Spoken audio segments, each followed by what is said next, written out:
Hello everyone, मैं हूं श्वेता और आप देख रहे हैं स्टडी कॉमर्स। इस वीडियो में हम डिस्कस करेंगे पीजीटी कॉमर्स में अकाउंटिंग के प्रीवियस ईयर क्वेश्चंस। आप हमारे लेक्चर्स की पीडीएफ डाउनलोड कर सकते हैं एट ₹100। आप फ़ोन पे, गूगल पे या किसी भी अदर यूपीआई से दिए गए नंबर 7317240017 इस पर पेमेंट करके हमें ज्वाइन कर सकते हैं। अगर आपकी कोई क्वेरीज़ हैं तो आप इस नंबर पर हमें व्हाट्सएप पे भी कॉन्टैक्ट कर सकते हैं। तो चलिए शुरू करते हैं। पहला क्वेश्चन है, journal is a book of. चार ऑप्शंस हैं यहाँ पे, first entry, original entry, date wise entry या ऑल द अबव। इसके लिए पहले जर्नल के बारे में जान लेते हैं। जर्नल को कहा जाता है बुक्स ऑफ ओरिजिनल एंट्री। क्यों कहा जाता है? क्योंकि फर्स्ट टाइम जब कोई ट्रांजैक्शन होता है तो उसे जर्नल में रिकॉर्ड किया जाता है किसी सोर्स डॉक्यूमेंट से, यानी जो एविडेंट डॉक्यूमेंट होता है उसके थ्रू ट्रांजैक्शन को सबसे पहली बार जर्नल में रिकॉर्ड किया जाता है। इसीलिए जर्नल को बुक्स ऑफ ओरिजिनल एंट्री कहते हैं। जर्नल में जो ट्रांजैक्शंस होते हैं वो क्रोनोलॉजिकल ऑर्डर में रिकॉर्ड किए जाते हैं, यानी कि डेट वाइज, या आप कह सकते हैं डे टू डे जो ट्रांजैक्शंस होते हैं वो जर्नल में रिकॉर्ड किए जाते हैं। इसके अलावा जर्नल को सब डिवाइड किया जाता है सब जर्नल्स में। इन सब जर्नल्स को हम स्पेशल पर्पस सब्सिडियरी बुक्स कहते हैं, जैसे कि cash book, purchase book, sales book. ये कुछ स्पेशल सब्सिडियरी बुक्स हैं जो जर्नल के अलावा बनाई जाती हैं। इसके अलावा एक और चीज़ आप यहाँ याद रख सकते हैं कि जो फॉर्मेट होता है जर्नल का उसमें 5 कॉलम्स होते हैं, date, particulars, ledger folio, amount debit और अमाउंट क्रेडिट। टोटल 5 कॉलम्स होते हैं फॉर्मेट में जर्नल के। तो वापस से हम क्वेश्चन पर आते हैं, journal is a book of. यहाँ आंसर होगा ऑल द अबव।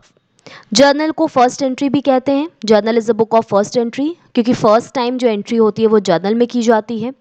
दूसरा, इसे बुक्स ऑफ ओरिजिनल एंट्री कहते हैं, ये एक बहुत इंपॉर्टेंट पॉइंट है। और तीसरा है डेट वाइज एंट्री, क्योंकि जर्नल में जो एंट्रीज होती हैं वो क्रोनोलॉजिकल ऑर्डर में होती हैं। तो यहाँ पर डेट वाइज भी पूछ सकता है या क्रोनोलॉजिकल ऑर्डर भी पूछ सकता है। तो यहाँ आंसर हो जाएगा all the above. Next question है, assets of a business implies. पहला ऑप्शन है लायबिलिटी माइनस कैपिटल, दूसरा है कैश प्लस कैपिटल, तीसरा है लायबिलिटी प्लस कैपिटल और चौथा है नन ऑफ द अबव। पहले इसके बारे में देख लेते हैं। तो जो अकाउंटिंग इक्वेशन है वो बताता है कि एसेट्स जो होती हैं बिजनेस की वो हमेशा कैपिटल और लायबिलिटीज़ का जो टोटल होता है उसके बराबर होती हैं। इसीलिए ये फॉर्मूला आपको देखने को मिलता है, assets is equal to liabilities plus capital. जब भी आप बैलेंस शीट बनाते हैं आप मैच कराते हैं, एक तरफ एसेट्स होते हैं, दूसरी तरफ जो लाइबिलिटीज़ होती हैं, तो आप देखते हैं एंड में ये क्या होते हैं, दोनों मैच करते हैं। जितने एसेट्स होते हैं लाइबिलिटीज़ प्लस कैपिटल एंड में उसके बराबर होते हैं। इसीलिए अगर कोई भी बिजनेस ट्रांजैक्शन हो रहा है जिसकी वजह से एसेट्स में, लाइबिलिटीज़ में या कैपिटल में किसी में भी अगर चेंज हो रहा है तो इन चेंजेस के बावजूद भी एंड में आप देखेंगे कि एसेट्स हमेशा कैपिटल और लाइबिलिटी के टोटल के बराबर होता है। तो यहाँ पर एसेट्स का मतलब होता है लाइबिलिटीज़ प्लस कैपिटल। वापस से आप क्वेश्चन पे आए तो ऑप्शन सी यहाँ पे करेक्ट होगा, assets is equal to liabilities plus capital. अगर यहाँ पूछता है कैपिटल क्या होता है तो capital is equal to assets minus liabilities और liabilities is equal to assets minus capital. तो ये 3 फॉर्मूला आपको देखने को मिलता है, assets is equal to liabilities plus capital, capital is equal to assets minus liabilities and liabilities is equal to assets minus capital. Next question है, which one of the following is of double entry system. Double entry system से इनमें से कौन सा option related है? पहला है purchase increases debit, income increases credit. दूसरा है expense increases debit, income increases credit. Receiver is debit, giver is credit. Receiver is credit and giver is debit. तो डबल एंट्री सिस्टम के बेस पे यहाँ option C आपका correct है, debit the receiver and credit the giver. ये आपका personal account का rule होता है, debit the receiver and credit the giver. तो as per double entry system 2 तरीके के अकाउंट्स होते हैं, पर्सनल अकाउंट और इम्पर्सनल अकाउंट। इम्पर्सनल को फर्दर रियल अकाउंट और नॉमिनल अकाउंट में डिवाइड किया जाता है। सबके अपने अपने रूल्स हैं। रियल अकाउंट है debit what comes in, credit what goes out. Personal account है debit the receiver, credit the giver. और नॉमिनल अकाउंट है all the losses and expenses are debited and all incomes and gains are credited. Next question है accounting process does not include. 4 options आपको यहाँ दिए गए हैं और हमें बताना है कि इनमें से कौन सा अकाउंटिंग प्रोसेस में इंक्लूड नहीं किया जाता है। पहला है रिकॉर्डिंग, दूसरा है क्लासिफाइंग, तीसरा है सिंप्लीफाइंग और चौथा है समराइजिंग। तो यहाँ जो ऑप्शन सी है वो यहाँ पर करेक्ट होगा। अकाउंटिंग प्रोसेस में recording, classifying, summarising, interpreting the result and at the end communicating the result, ये चीज़ें इंक्लूड की जाती हैं।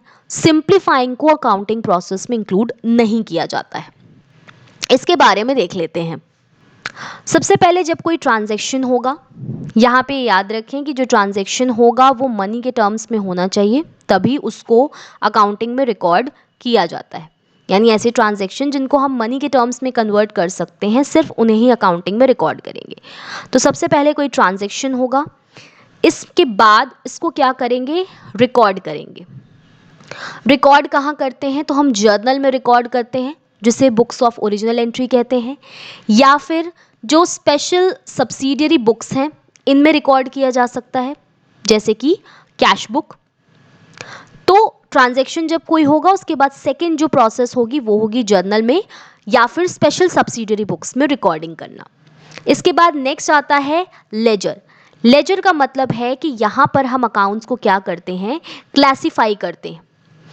जब हम जर्नल में कोई ट्रांजैक्शन रिकॉर्ड करते हैं तो जितने भी ट्रांजैक्शंस होते हैं वो अलग अलग अकाउंट से रिलेटेड होते हैं, लेकिन हम उन्हें एक जगह रिकॉर्ड करते हैं। अब उन अलग अलग लोगों के जो अकाउंट्स होते हैं या जो अलग अलग अकाउंट्स हैं उन्हें लेजर में हम क्लासीफाई करते हैं, यानी हर किसी के अकाउंट को हम अलग करते हैं। सेपरेट अकाउंट्स ओपन करते हैं हर पर्सन का या कस्टमर का या सप्लायर का लेजर में आकर के। और अगर परचेज है, सेल्स है, तो इन सबके भी अकाउंट्स को हम अलग अलग करते हैं। तो लेजर में आकर के क्लासिफाई किया जाता है ट्रांजैक्शंस को। नेक्स्ट है ट्रायल बैलेंस को प्रिपेयर करना। यहाँ पे हम क्या कर रहे हैं, समराइजिंग कर रहे हैं। समराइजिंग का मतलब है कि जितना भी इंफॉर्मेशन है या जो डेटा है उसको इस प्रकार से प्रेजेंट करना कि वो लोगों को समझ में आए, अंडरस्टैंडेबल हो और मैनेजमेंट के यूज़ का हो, मैनेजमेंट के काम आए। तो समराइजिंग में क्या करते हैं, जो लेजर अकाउंट्स होते हैं उनको बैलेंस किया जाता है और लेजर के थ्रू फिर क्या किया जाता है, ट्रायल बैलेंस को प्रिपेयर किया जाता है। और ट्रायल बैलेंस के आधार पर तब आप यहाँ देखते हैं कि ट्रेडिंग पीएल और बैलेंस शीट इन तीनों को बनाया जाता है। तो ये क्या है, एक साइकिल के फॉर्म में आप देख रहे हैं चलता है। तो सबसे पहले कोई ट्रांजैक्शन होगा, उसे रिकॉर्ड किया जाएगा, फिर क्लासिफाई किया जाएगा, समराइज किया जाएगा, फिर उसके बेस पर ट्रेडिंग पीएल और बैलेंस शीट को बनाया जाता है। इसे अकाउंटिंग प्रोसेस या अकाउंटिंग साइकिल भी कहते हैं। अकाउंटिंग साइकिल कहा जाता है इसे, या फिर अकाउंटिंग प्रोसेस। नेक्स्ट क्वेश्चन पे आते हैं, match the list 1 with list 2। List 1 में आपको अकाउंटिंग स्टैंडर्ड्स दिए गए हैं, लिस्ट 2 में कौन से अकाउंटिंग स्टैंडर्ड में क्या चीज़ें इंक्लूड की जाती हैं वो दिया गया है। पहला अकाउंटिंग स्टैंडर्ड 1, दूसरा है अकाउंटिंग स्टैंडर्ड 13, थर्ड है अकाउंटिंग स्टैंडर्ड 3 और चौथा है अकाउंटिंग स्टैंडर्ड 9। तो अकाउंटिंग स्टैंडर्ड 1 ये रिलेटेड है डिस्क्लोजर ऑफ अकाउंटिंग पॉलिसीज से। दूसरा है AS 13, अकाउंटिंग स्टैंडर्ड 13, ये रिलेटेड है अकाउंटिंग फॉर इन्वेस्टमेंट से। नेक्स्ट है अकाउंटिंग स्टैंडर्ड 3, ये आपका रिलेटेड है कैश फ्लो स्टेटमेंट से। और अकाउंटिंग स्टैंडर्ड 9 रिलेटेड है रेवेन्यू रिकॉग्निशन से। तो यहाँ पे ए ऑप्शन करेक्ट होगा। अगर आप अकाउंटिंग स्टैंडर्ड्स पे डिटेल वीडियो देखना चाहते हैं तो आप उसे हमारे चैनल पर देख सकते हैं, इस पे ऑलरेडी मैंने एक वीडियो बनाया हुआ है। नेक्स्ट क्वेश्चन है, sales book is a record of. Sales book में किन चीज़ों को रिकॉर्ड किया जाता है। पहला ऑप्शन है only cash sales of goods, दूसरा है only sale of assets, next है all credit sales of goods और लास्ट ऑप्शन है ऑल सेल्स। इसके बारे में देख लेते हैं। तो सेल्स बुक में जितने भी क्रेडिट सेल्स होते हैं गुड्स के, उन्हें सेल्स बुक में रिकॉर्ड किया जाता है। जितने भी क्रेडिट सेल्स होते हैं गुड्स के, उनको रिकॉर्ड किया जाता है सेल्स बुक में।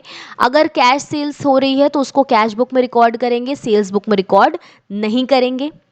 इसके अलावा अगर गुड्स के अलावा कोई भी ऐसी चीज़ है जिसमें फर्म डील करता है और अगर उसे सेल किया जा रहा है क्रेडिट पे, तो उसको सेल्स बुक में रिकॉर्ड नहीं किया जाएगा।